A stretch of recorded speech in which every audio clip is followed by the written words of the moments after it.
آپ شریعت بیضا کو بنظر عمیق مطالعہ کر کے دیکھیں. ماہ صیام میں بہت زیادہ اس بات پہ زور دیا گیا ہے کہ روزہ افطار کرواؤ. اپنے گھر میں بیٹھ کر کے روزہ افطار کر لینا یہ بھی سعادت مندی ہے، روزہ نصیب ہو جائے. لیکن اس بات پہ بہت زور دیا گیا ہے ماہ صیام میں کہ ایک ماحول پیدا ہو، لوگوں کو افطار کروائیں تاکہ تمام لوگوں تک اللہ تعالیٰ کی نعمتیں پہنچیں اور لوگوں تک جو ہے وہ رمضان المبارک کی برکتیں پہنچیں. تو ارشاد فرمایا وَمَنْ فَطَّرَ فِيهِ صَائِمًا، جس نے روزے دار کا روزہ افطار کروایا، کَانَ مَغْفِرَةً لِذُنُوبِهِ، تو وہ افطار کروانے والوں کے گناہوں کی بخشش کا ذریعہ بن جائے گا. یہ افطاری گناہوں کی مغفرت کا سبب بن جائے گی. وَإِتْقَ رَقْبَتِهِ مِنَ النَّارِ، اور آتش دوزخ سے گردن کی آزادی کا مجدہ جاں فضا بن جائے گا یہ امر کہ اس نے کسی کا روزہ افطار کروایا. وَقَانَ لَهُ مِثْلُ أَجْرِهِ مِنْ غَيْرِ أَنْ يَنْقُصَ مِنْ أَجْرِهِ شَيْءٌ، اور روزہ افطار کروانے والے کو روزہ رکھنے والے جتنا اجر ہی دیا جائے گا، لیکن روزہ رکھنے والے کے اجر میں بھی کوئی کمی نہیں واقع ہوگی. جتنا اس نے سارے دن کی بھوک اور پیاس کاٹ کر کے تکلیف اٹھا کر کے روزہ رکھا، جس نے شام کو اس کو افطار کر دیا اتنا ہی ثواب اس کو عطا کر دیا جائے گا، اس کا اجر کم کیے بغیر. اللہ اکبر! یہ امت کے لیے اللہ نے کیا پیکج دیا ہے، کیا کرم نوازیاں ہیں اس امت کے لیے. آقا کریم نے ارشاد فرمایا ایک شخص صبح سے لے کے ظہر تک مزدوری کرتا ہے، اس کو ایک قیراط دیا جاتا ہے، اور ایک شخص ظہر سے لے کر عصر تک مزدوری کرتا ہے، اس کو بھی ایک قیراط دیا جاتا ہے، اور ایک عصر سے لے کر مغرب تک مزدوری کرتا ہے، اس کو 2 قیراط دیے جاتے ہیں. فرمایا پہلی مثال یہود کی ہے، دوسری مثال نصارہ کی ہے، اور تیسری مثال میری امت کی ہے. یہودیوں نے اور عیسائیوں نے اس پہ اعتراض کیا کہ ہمارا اجر کیوں تھوڑا ہے، تو میرے اور آپ کے آقا و مولا نے فرمایا تمہارا تھوڑا نہیں، ہمارا زیادہ ہے. آج کل اگر 1000 روپیہ مزدوری چلتی ہو مزدور کی، تو کوئی شخص صبح سے شام تک ایک شخص سے مزدوری کروائے اور 1000 روپیہ دے دے، اور دوپہر کو اڈے سے جا کے ایک مزدور اور لے آئے اور شام کو اس کو بھی 1000 روپیہ دے آئے، اور ایک شخص کو عصر کے وقت لائے اس کو 2000 روپیہ دے دے، تو 1000 والا کہے کہ میرے سے زیادتی ہوئی ہے، تو اس سے زیادتی تو نہیں ہوئی، اسے تو پوری مزدوری دی گئی ہے. اب اس پہ مہربانی ہوئی ہے، اس پہ رحمت ہوئی ہے. تو کہا یہود اور نصارہ کی یہ مثال ہے، ایک صبح سے ظہر تک مزدوری کرے اس کو 1 قیراط، ایک ظہر سے عصر تک مزدوری کرے اس کو بھی 1 قیراط، اور تیسرا بہت تھوڑا وقت عصر سے مغرب تک مزدوری کرے اس کو 2 قیراط. کہا یہ امت محمدیہ علی صاحب الصلوات کو دیا گیا نور ہے. تو ایک شخص نے سویر سے لے کر شام تک روزہ رکھا، بھوک کاٹی، پیاس کاٹی، سخت شدت کی گرمی سہی، اور ایک شخص نے شام کے وقت اس کو روزہ افطار کروا دیا. اور سنو حضور علیہ الصلوۃ والسلام کا فرمان، جب حضور نے فرمایا کہ اس کو پورا اجر ملے گا پہلے کے اجر کو کم کیے بغیر، تو صحابہ کا تو دل تڑپنے لگا کہ یہ کتنی بڑی بات ہے. اب آپ جانتے ہیں کہ یہ زمانہ ایسی معاشی خوشحالیوں کا نہیں تھا، لوگوں کے پاس تو نان شبینہ بھی میسر نہیں ہوتا تھا. تو صحابہ نے جو سوال کیا، قالوا یا رسول اللہ صلی اللہ علیہ وسلم، انہوں نے کہا اے اللہ کے پیارے رسول صلی اللہ علیہ وسلم، لیسا کلنا یجد ما یفطر الصائم، ہم میں سے تو ہر بندہ یہ طاقت نہیں رکھتا کہ روزہ دار کو روزہ افطار کروا دے. تو یہ اتنی بڑی سعادت، تو یہ تو پھر اہل زر ہی یہ سعادت حاصل کر پاتے ہیں.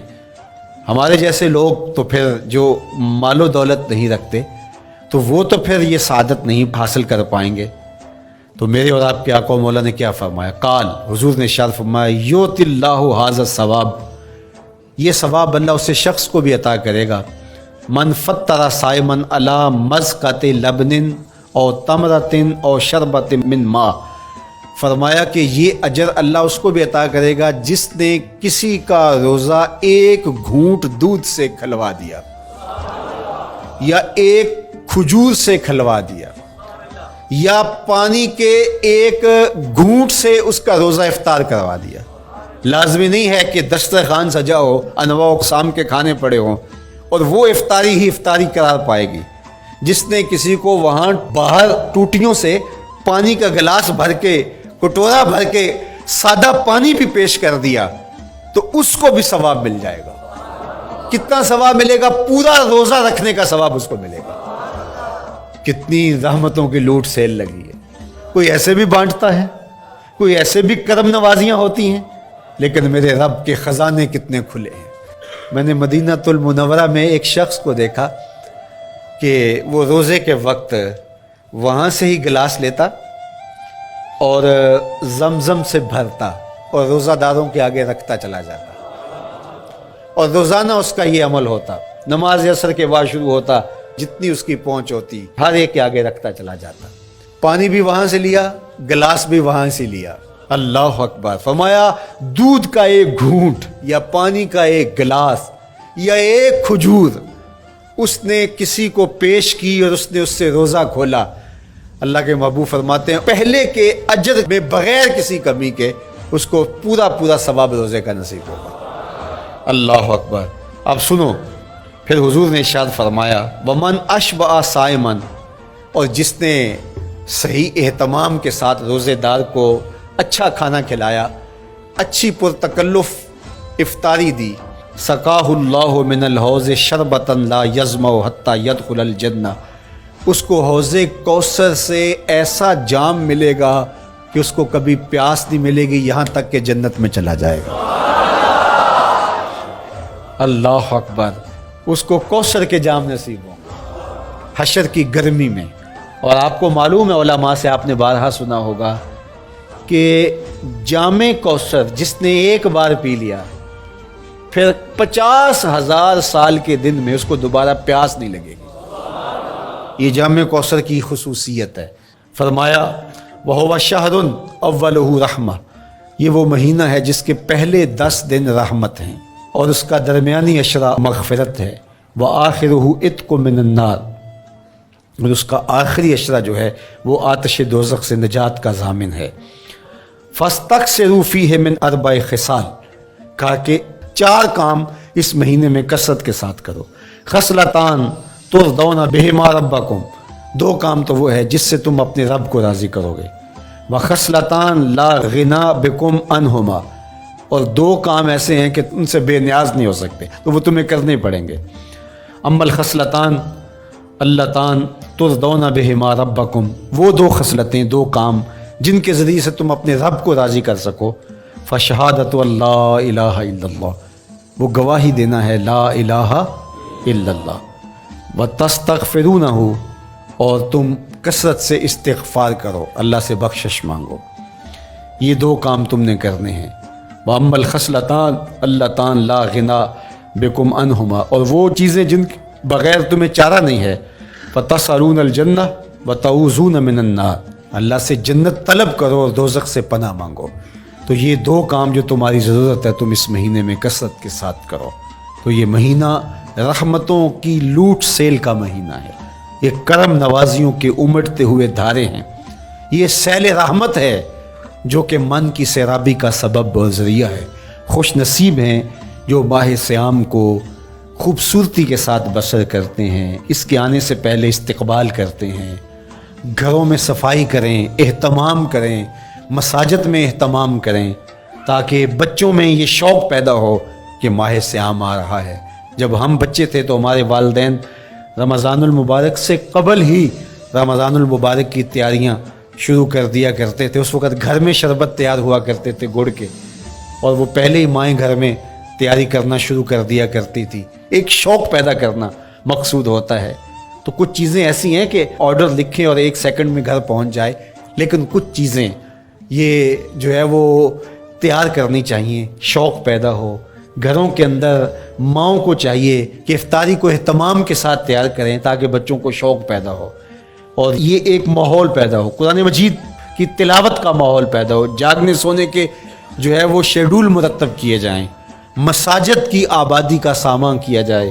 پچھلے سال تو بڑا اداس رمضان گزرا, اس لیے کہ کرونا کے حوالے سے جس طرح ملکی حالات تھے وہ آپ کے سامنے تھے. اس مرتبہ الحمدللہ اس طرح کے حالات نہیں ہوں گے.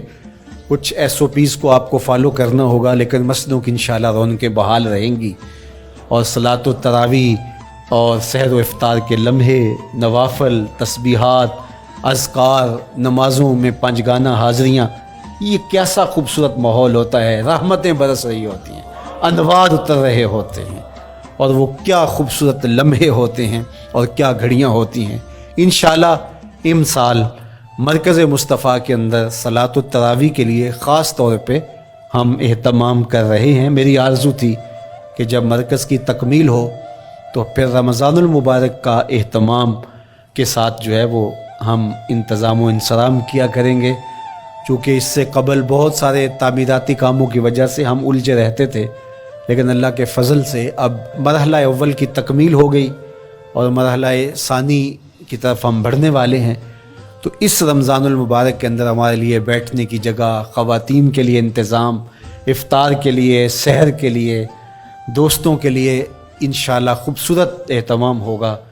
بہت اچھے قاری قرآن جو ہے وہ صلاۃ التراویح پڑھائیں گے، تو وہ میٹھے اور دل آویز لہجے اور مرکز کا ماحول انشاءاللہ ذکر و فکر کے حلقے بھی ہوں گے، دروس قرآن کے حلقے بھی ہوں گے.